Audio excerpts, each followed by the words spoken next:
Hey everyone, good morning. Good morning. We are live for the daily drop in this morning, where the Teach Better team is live every single morning, Monday through Friday, regardless of if it's winter break or anything in between. We are here to celebrate the day with you.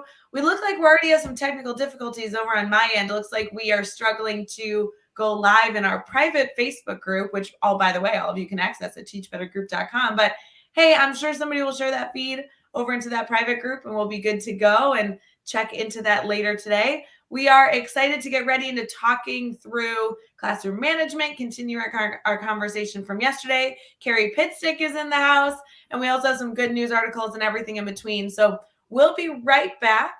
And if somebody listening could share this feed into our private group, that would just be awesome.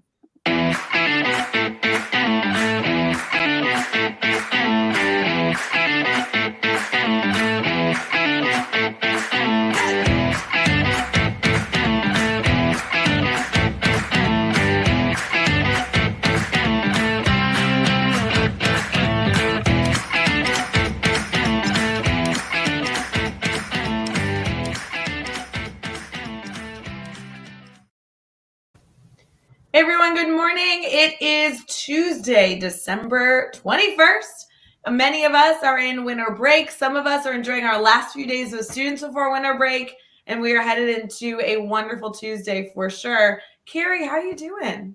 I'm doing great. Yeah? It's lovely to be here with you this morning. I was so excited when I saw that you were on our list for this week because everyone knows who you are, and yet some people have never met you. And I think that's so fun. It's so great to be able to have Teach Better team members actually on the show. And so I'm so thrilled that we get to talk shop today. Yes, I cannot wait. So good. I see Brad's already in the comments. Brad, so good to see you. Obviously, Brad's also a member of our Teach Better team. For those of you who may not know Carrie, you do so much out in education, so much specifically for our internal Teach Better team. Can you kind of share who you are, what you do? I don't know how you're going to go through the entire list, but I'll add in for the things you forget. I know you would think after answering this question so many times that I would get better at it, but I'm like, where do I start? So I am a 7th grade ELA teacher in Illinois. That is like my main role in education. And then for the Teach Better team, I am the director of digital content. And there I just run all things blog, all of the blog projects. And then I have the privilege of working with a bunch of people on my team. And that is Livia, Sarah, Karen, and Nikki. They support the blog and all of the projects that we work on. Oh, so unreal. Honestly, guys, if you've not been to teachbetter.com recently, there is a blog or 2 or 12 every single day. And there's so much content. I just logged in the other day. There was a brand new winter break series that I can't believe how consistently all these things come together. I mean, with the guest bloggers that you guys support and manage, and then getting the content actually up and edited. I know that a lot of people in our Teach Better community have experienced being a guest blogger with us. We're always encouraging more of our Teach Better community to do that, but you've really developed this entire department. I know when you came onto the team, yeah, we had a blog, but it has really grown into its own community, right? We kind of joke kind of like the ambassadors or our administrators that join our mastermind session. Our guest bloggers are like their own community. They have socials every single quarter and everything like that. It's unreal. Yeah, when I first started, I think we were doing 16 posts a month. And then that was all there was to it. And as you mentioned, now we have our blogger events and we have all of these other projects that we do and posting anywhere between 30 to 60 blogs a month. But again, I couldn't do that without our guest bloggers. And then the other people on our blogging department, everyone has a hand in putting all of those things together. So I certainly cannot take credit for all of that. No, I know that it totally takes a village, and our blog department has tripled in size. I mean, it's so fun to be able to bring on new faces that can lend their skills into making that blog special. For people who may not know what it's like to blog for a website or to blog for a team, can you tell us a little bit about the process? I know that truly, especially the process within Teach Better, because it really is different. We want it to feel different. That community is very intentionally formed. It's not a coincidence that that crew gets together for, quarterly hangouts and stuff like that. So can you tell us a little bit about what it means to blog, what it's like to blog with the team? Yeah. So the cool thing about blogging with us is that you really can write about anything educational related that you want to. We do send email updates that have ideas if you're wanting to write, but then are unsure what to write. We have actually put together a blogger course, and that is a course that will walk our guest bloggers through all things blogging and how to create a strong post and getting it all set up the way that you need it to. But the nice part about it is if there are some things that you're not comfortable doing or are not sure how to do in terms of setting up your blog, when you submit it, our editing team will take it from there. And I always just tell people, just get your thoughts down and we'll take it from there and do the rest. And then we'll get it ready to publish.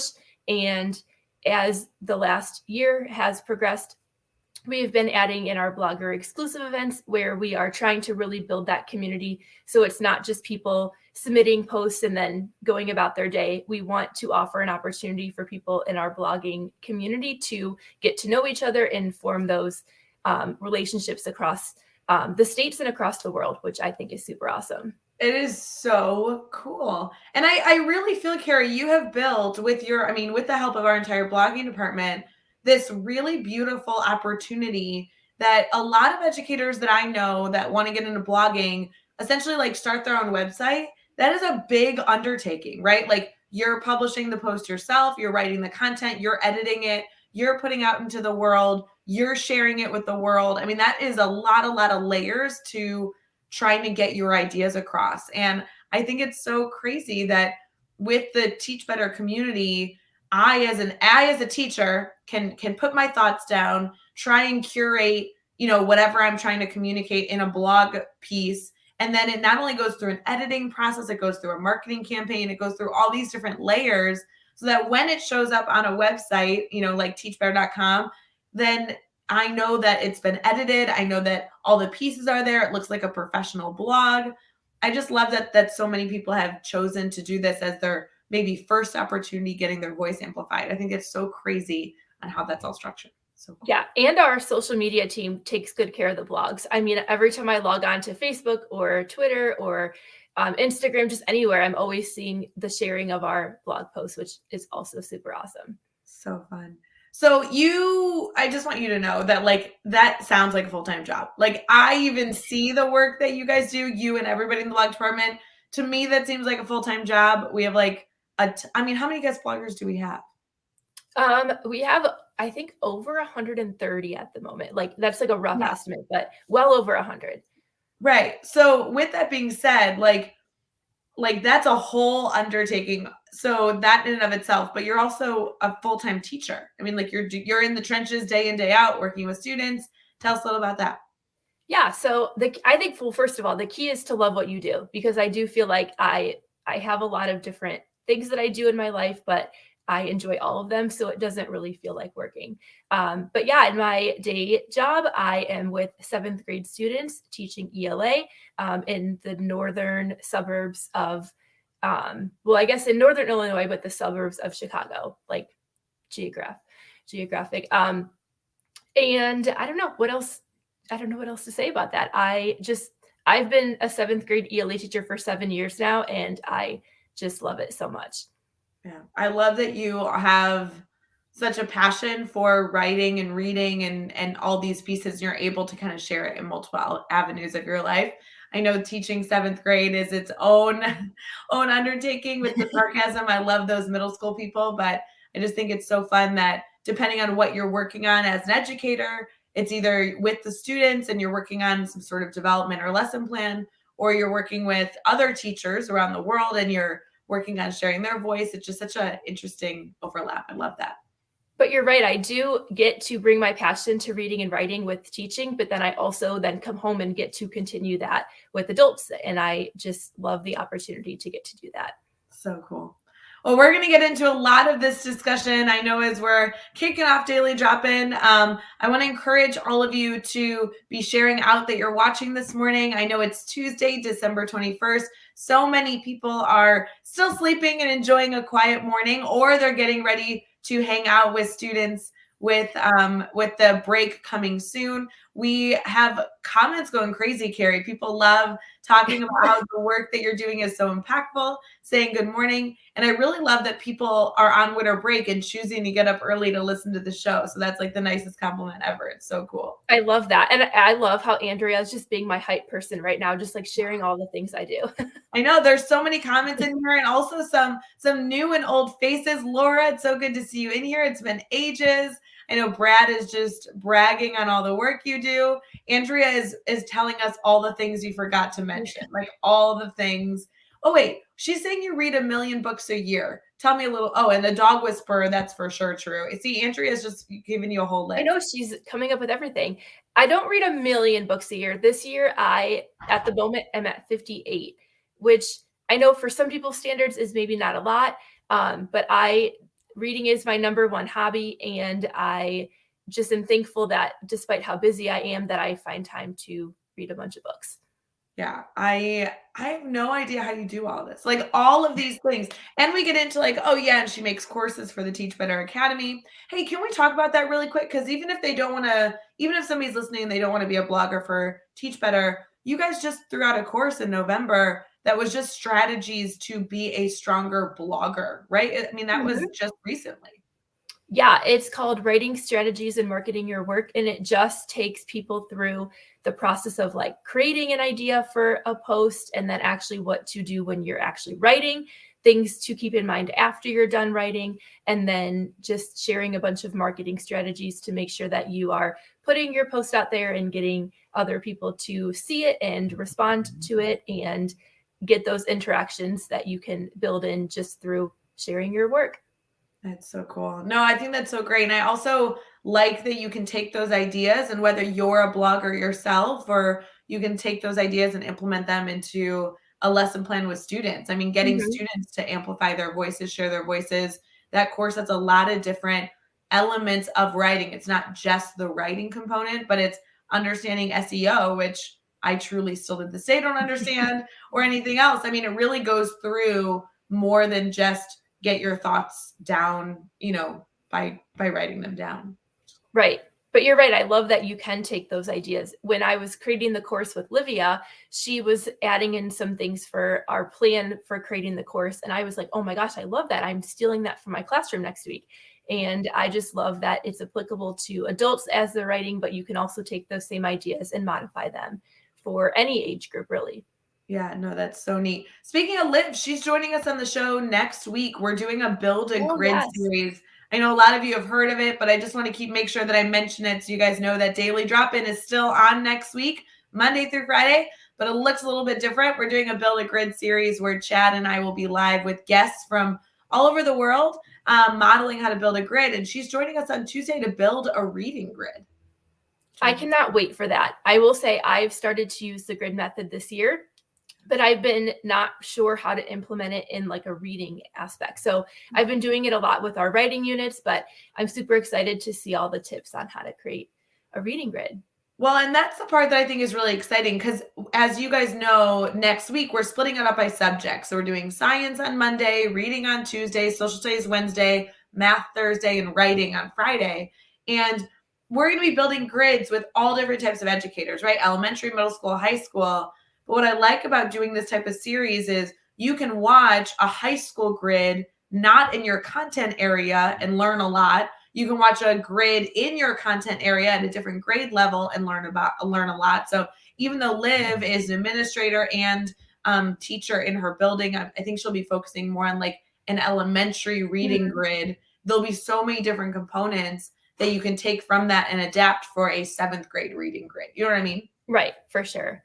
And then obviously vice versa, if you are somebody who's teaching at a higher level, even if you're watching a content grid in a different grade level, I think you're gonna be able to take all these pieces together. So whether you teach all the subjects or not, I think all week long we're gonna be able to have a lot of tips and tricks, and you're all gonna be able to see authentic brainstorming, which is kind of nerve-wracking but real. I mean, that's what it's like, right? Yep. And I have to do my plug here. We do have a blog coming out each day about tips and tricks for building a grid. So yes, I forgot about that, but you force us to write blogs and that will be happening. Yep, I do. I love it. So good. All right, Carrie, it's Tuesday, so we typically get straight into Brainstorm Bank right at the beginning of the show, and then we save our good news articles, we save our holidays for the very, very end. So are you ready to head into our Brainstorm Bank? Yes, I am. All right, let's go.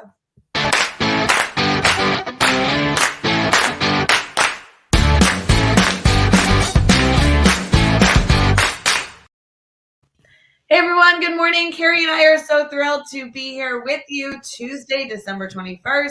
We've been talking shop about blogs, but let's get into answering some of your questions and our theme for the week.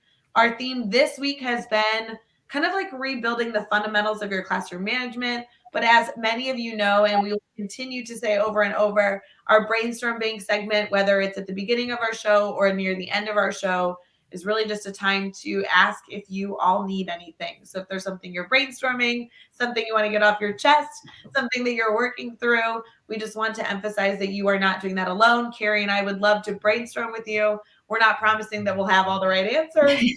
Definitely try and help you in some way to connect you maybe with somebody else or a resource that would get you on the right track. So if you're thinking through anything with students or staff or truly anything in between, feel free to throw that in the comments. We'll be watching that for sure. I also see that it is Nikki's birthday. Nikki is a wonderful member of our Teach Better Ambassador crew.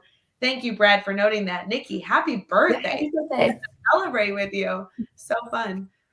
Carrie, obviously you're a classroom teacher. You are constantly thinking through your classroom management skills. You're also a huge element of our blog department. I am only assuming that we publish blogs that help with classroom management all the time. What are your thoughts when we talk about like the fundamentals of classroom management? I know it's so broad, but what are your thoughts?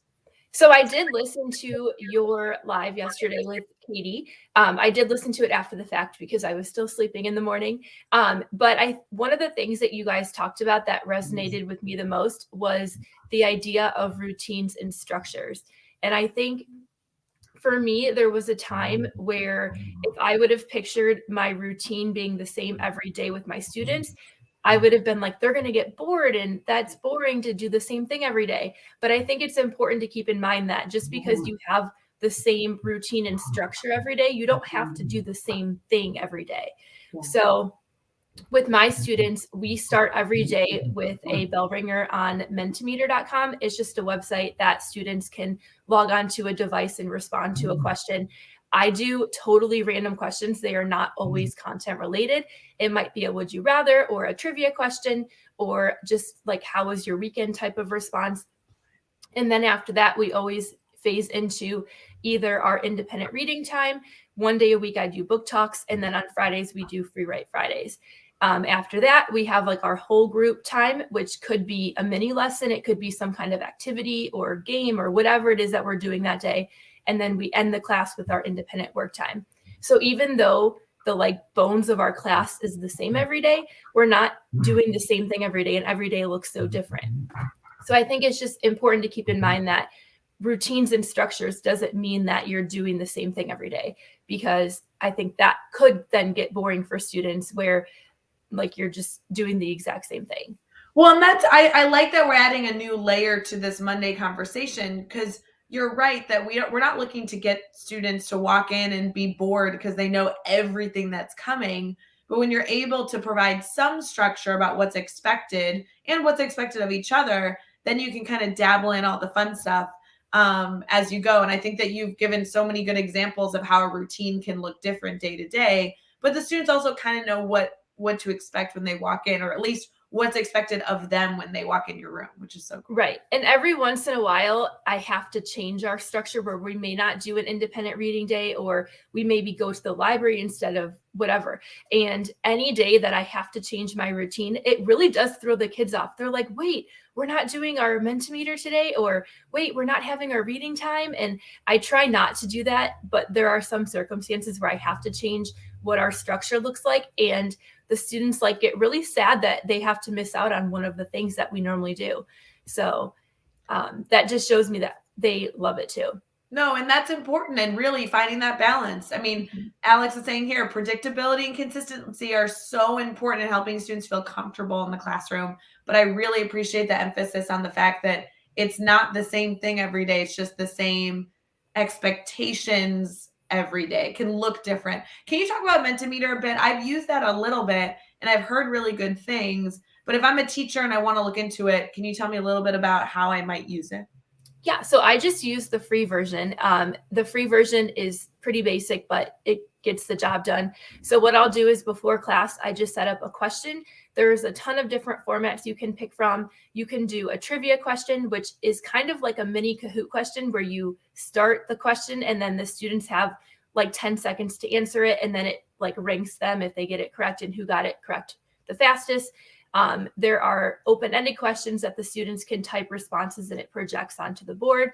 There are like multiple choice. You can do like ranking on like a sliding scale. There's a bunch of different options. And I just like to just have a random question to start the day. Sometimes I will relate it to what's going on. So if there's like a current event and I wanted to like get their feelings on it, or if they're coming back from winter break, I may ask how their break was. Some days it is just totally random, but it is something that the kids just love coming into class and like seeing what type of question it is that day. And then if it's like a trivia question, they just love that mini competition to start the day. Whatever it is that we're doing, I've just found that to be so important. And I think some people maybe would like die on the hill of like, you need to have a bell ringer that is like content related. They need to come in and do like a grammar question. But I've just found with my students that those 5 to 8 minutes starting with that random question of the day, then when I turn around and ask them to do something after that as we get started, they are ready to go because they've had that chance to like get their energy out and their silliness and like share their voice, whatever it is that they want to say. And then now it's time to get moving and they respond very well to that. Oh, I think that's so cool. We have a lot of people in our comments kind of going through how they use routine as well. Laura's jumping in and say she's a very similar setup, warm up, main activity or instruction, and then independent work. So it's the same, but like different daily, which I really appreciate you emphasizing, Carrie. That's so, so important. You know, can I ask a silly question? Like, how do you think of bell ringer questions? I think some educators are nervous to take on some routine and consistency that has to do with that kind of like engagement right off the bat because they're worried that at some point they're not going to be able to be consistent with it. Have you ever had that fear? I do just do a lot of searching online. So I'll search for like, would you rather questions? I will search for random trivia questions. I try to align them with like things that are currently going on. So around Halloween, we just did a bunch of Halloween trivia questions and like, what's your favorite Halloween candy? So I just using like the current calendar is kind of my go-to. I also have a form on our Canvas homepage where students can submit questions and they can fill out like a trivia question or a would you rather? And I think that is kind of fun because students can submit their own and see their voice shared at the beginning of class too. So, and I really like that because by using the calendar, you're now giving yourself as the teacher, as the creator, a little bit of a direction versus it just being open-ended every single day, right? Mm-hmm. And sometimes I'll just see random things on social media. You know, like a long time ago, there was like that, is this dress black and blue or like red or like pink and gold or whatever it was. Like there's all the time, like the Laurel and Yanny thing and all these different like things that are happening on social media. And people are like debating like which one is correct. And so anytime I see anything like that on like Instagram, I'll just save it and add that to my list of our Mentimeter. So I just find everything online.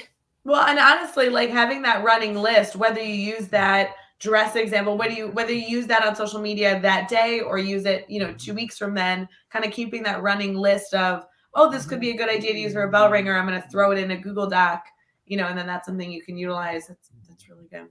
Yeah, Nikki is saying that she made the conscious decision in the last 2 years that her warm up is almost never content related, all about relationship building, which is very much what you're sharing, Carrie. That makes a ton of sense. I like that. Yeah. And I don't think there's anything wrong with doing content related. I think it depends on how you're structuring your class because you may have other opportunities for more relationship building later in the class. I've just found that the way that I structure class is just a good way to start it because we're like intentionally just talking together before we start our day. And I think students sometimes just need a chance to say something before you ask them to get focused on the work for the day. Yeah, what I like about Mentimeter especially is I'm thinking through how I could use it with like my middle school students. One of the things I really enjoyed is having a picture of what their desk should look like to be set up and ready for the day. Sorry, my dogs are wrestling in the background. So I don't know what much to do about that. Come on. Anyway, yep, so there we go. Oh, that's because they know I'm on the screen and I love dogs. So they had to make an appearance. Seriously, like Carrie the dog whisperer, and now we have very, very excited mutts over here. Anyway, what I was saying is I used to have like a picture of what their desk should look like, really to show them like what tools and resources they should have out or like easily accessible so that they could like easily transition. And with Mentimeter, you're essentially having them engage right off the bat with their laptop or with some sort of technology that you then could easily transition into. And now we're going to use this piece of technology for our next thing. So I think that also allows the teacher to not only engage with the students, but you can do a little bit of prep work to make that transition into content really seamless in terms of resources as well.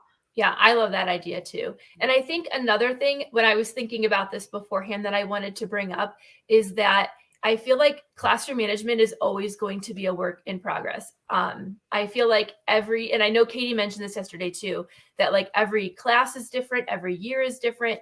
How I handle my second and third hour ELA class is so different than what I do with my 8th and 9th hour in terms of classroom management. And not every day is perfect. There are some days that I'm like, oh my gosh, they're not listening to me. Where have I gone wrong? And there are some days where I'm like, they are working, they are doing what's expected.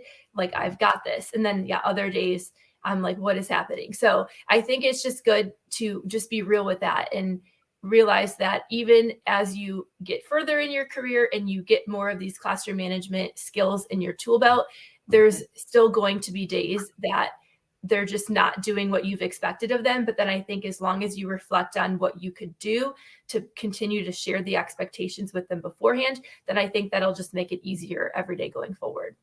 I think, and that's the best reminders that we can give all week. I mean, our whole week has been focused on is hoping to be focused on classroom management 101. Like, what are the basics? And I think these core fundamentals allow us to stay within a very structured space while still allowing us the freedom to have fun and engage with students, because we teach tiny humans and we want them to be successful and engaged in their learning. So it's so important. Yeah, for sure.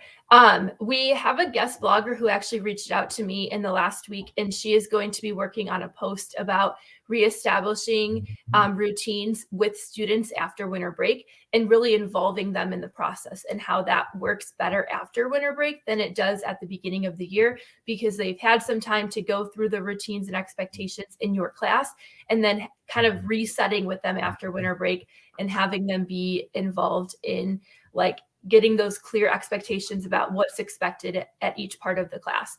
So she's working on that. I'm super excited for it. So stay tuned in the next couple of weeks. And I'm excited to read her post because I was like, that sounds awesome. I want to do that with my students after winter break. So I'm excited for that one too.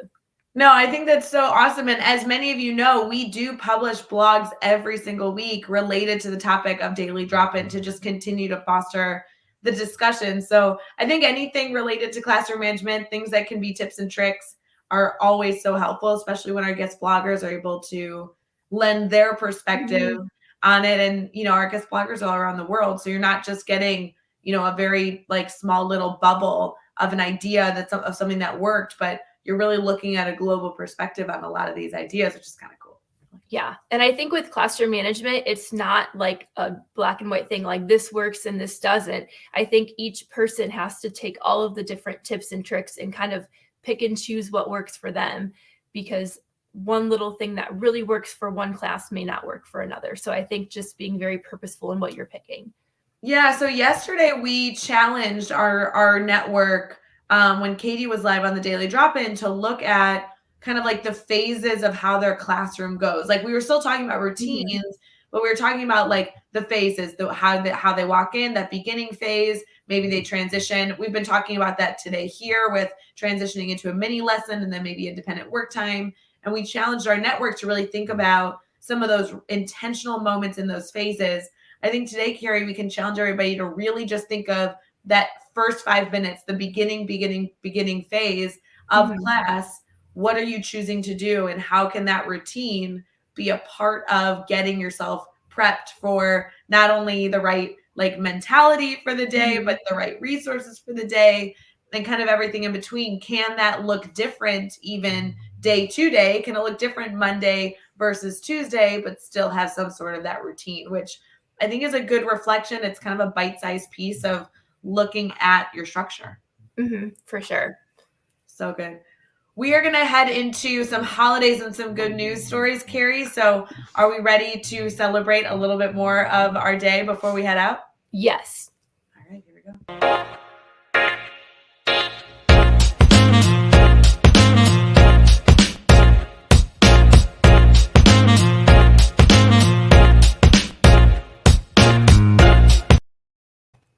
All right, Kari, we were talking about this before we went live. There are so many holidays today. I think sometimes we log on to nationaltoday.com, which is where we get a lot of our holidays. And it's just like, oh, one or two ideas. There are like 1,200 holidays today. I don't know how we're going to fit all them in. So I wanted to at least mention a few. One is that it's National Short Girl Appreciation Day. I don't know what height you have to be considered a short girl, but I can tell you that I'm short. Kari, do you consider yourself short?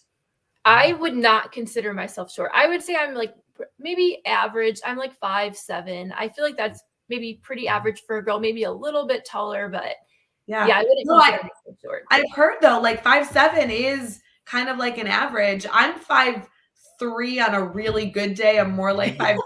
So 5'7" to me, I'm like, you're really tall. You're not short. But I have no idea what those rules are. So I'd love to hear in the comments if you're a female listening in the Teach Better community. We'd love to hear how tall you are. I think then we can classify how many of us are considered tall or short for sure for National Short Girl Day. It's also winter solstice, which is always wonderful to celebrate. It is look on the bright side day, which is kind of fun. See, Laura commented she's only 5'3". So Laura, we're short together. I hate to tell you, we're short together.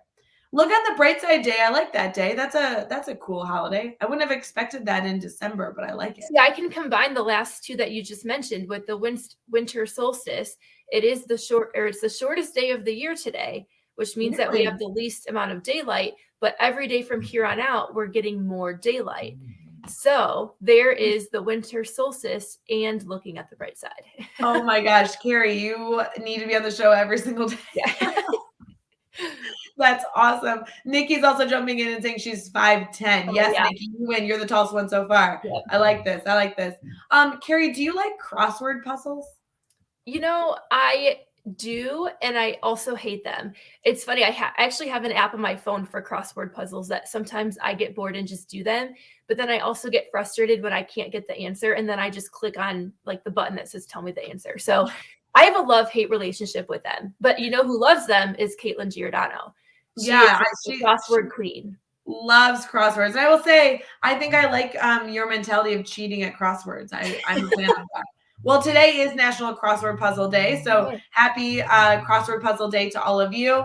It's also National Flashlight Day, National French Fried Shrimp Day, always good, National Main Day. It just goes on and on and on and on. So for those of you looking to celebrate a holiday, I promise you will find something to celebrate today. We encourage all of you to bring these holidays to maybe your family, or if you're in school today, bring them to your students, your colleagues, just fun attention getters, fun, relationship builders, kind of everything in between, which is always good. Love this. I love that. I cannot get behind the shrimp one. I am not a seafood eater. Okay. So just all seafood or shrimp specifically? Most seafood. Like, I don't know. I will eat like a fried haddock or a broiled haddock or salmon. And that's probably about it. Like, I'm very picky with seafood. It like can't be in the shape of what it is. So that I think is where I draw the line. I feel that way about all food. I don't want any of my food in the shape of what it is. That's true. So I think that's why I can't do like, I don't know, like lobster. I can't do shrimp. Yeah, No, I'm good. Okay, so no seafood eating with Kari unless you cut it up into tiny pieces and she just doesn't know what it looks Right. like. Yeah, I'm not that picky with like the genre of food, if that's what you call it, but the seafood is one thing that I'm like, don't take me to a seafood place. Yeah. It's not everyone's cup of tea. I get it. I will Yeah. say I do try and eat a lot of seafood. I feel like I've tried over the last few months to incorporate more fish into my diet, but Mhm. I don't think I'm being successful. And the fish I'm eating does not look like what it looks like. So, I mean, I understand that approach, like not wanting your food to look like the animal. That makes sense to Yeah. me. Yeah. I will say my sister is a vet and she is constantly studying the connection between animals and obviously our food supply and everything else. And she is the opposite. She like wants to know exactly where her food came from and all these pieces. And I'm like, it's just too far for me. Yeah, it's not my thing. Yeah. Yeah. Alex, of course, I knew this was happening. Alex is jumping in. What about fruit and vets? What about fruits Oh, and that's vegetables? funny. Those almost always look like what they are. Okay, yeah, he wins. He wins. Well, I if do you're want an asking, apple to look like an apple. I don't really like fruit either. I love vegetables. I'll eat almost any vegetable. I love vegetables. I don't really like fruit. Why? What's wrong with Like, you? What I fruit are could you eating? eat like apples and grapes. I could do that. Sometimes pineapple. The rest of the fruit world, no. Have you ever I'm had out. a mango? Yes. I'm not, yeah, I don't, I It's don't the know. best food of all time. So I don't understand. You must have had a bad mango. There's no way. Maybe I should try. I'll try a mango sometime and I'll let you know again Like if a my answer fresh is the mango. same. Like don't go buy. You got to get like one that like isn't cut up. Like okay, Carrie, we're gonna do a fruit tasting at some point. I think Okay. Okay. the I Teach can Better try Company. to like find a love of fruit in my, third decade of life. We can Yeah, exactly. bring Like that a together. Teach Better Team fruit tasting. We can do a Teach Better Team vegetable tasting. I think all these things are good. We can all be exposed to different items. We talk about doing a cooking show. I think this could kind of be it. I'm in for that. I Yeah. don't love cooking, but if it was a show and someone got to teach me what to do, I'm in. I'm all for it as well. You guys just don't want me cooking. I don't know who on the Teach Better team should be cooking. It isn't me. Thankfully, we have like 22 other members of our team and Mhm. a whole community that can help us. But yeah, if we're doing a cooking show, Rae is not going to be the host unless it was one of those cooking shows that like I'm embarrassing myself the whole time and somebody's teaching me how to do it. That then I Yeah. could maybe be successful. I could do a good crock pot meal. I mean, do those count as cooking? Like a little bit? I mean, not a lot of prep work. I think so. I mean, it totally counts. Yeah, Oh, see, Alex Alex is says, bringing up frozen pizza. yep, Yeah. Alex's frozen pizza. That I can do. You frozen pizza, you're good at that, Gary? Yeah, that I can do. And I don't put the cardboard underneath it. So, Did you learn that on the Teach Better Live? Because I feel like that was a lesson that many yeah. of us learned that day. Uh-huh. Yep. So fun. Carrie, we also have a good news story. I thought this was such a fun article. Like you guys know, we do good news articles every single day, not only for you, not only for your families, but also as a resource that you could go and bring to your students or bring to your colleague to foster good discussion in relationships.